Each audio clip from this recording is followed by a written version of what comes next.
नमस्कार, आप सभी का एक बार फिर से स्वागत है हमारे चैनल भक्ति कहानियों में। आज हम सुनाएंगे आपको नवरात्रि के छठे दिन कात्यायनी माता की व्रत कथा। नवरात्रि में छठे दिन माँ कात्यायनी की पूजा की जाती है। इनकी उपासना और आराधना से भक्तों का बड़ी ही आसानी से अर्थ, धर्म, काम और मोक्ष चारों फलों की प्राप्ति होती है। उनके रोग, शोक, संताप और भय नष्ट हो जाते हैं तथा जन्मों के समस्त पाप भी नष्ट हो जाते हैं। इस देवी को नवरात्रों में छठे दिन पूजा जाता है। कात्य गोत्र में विशेष प्रसिद्ध महर्षि कात्यायन ने माँ भगवती की उपासना और कठिन तपस्या की थी और उनकी इच्छा थी कि माँ भगवती उनके यहाँ पुत्री के रूप में प्राप्त हो। माँ भगवती ने उनके घर पुत्री के रूप में जन्म लिया, इसीलिए यह देवी कात्यायनी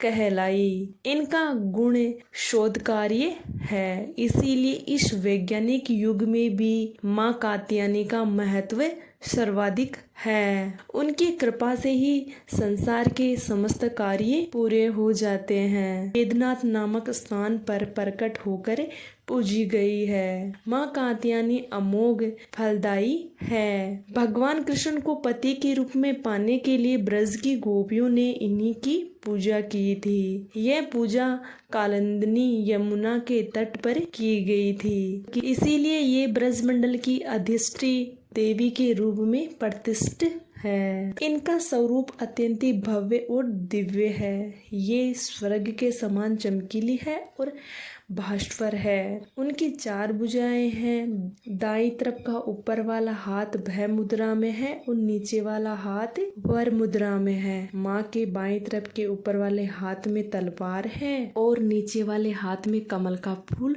सुशोभित है। इनका वाहन भी सिंह है। इनकी उपासना और आराधना से भक्तों को बड़ी आसानी से अर्थ, धर्म, काम और मोक्ष चारों फलों की प्राप्ति होती है। भक्तों के रोग, शोक, संताप और भय को नष्ट करती है तथा जन्म जन्मांतरों के समस्त पाप भी नष्ट हो जाते हैं। इसीलिए कहा जाता है कि इस देवी की उपासना करने से परम पद की प्राप्ति होती है। कथा समाप्त।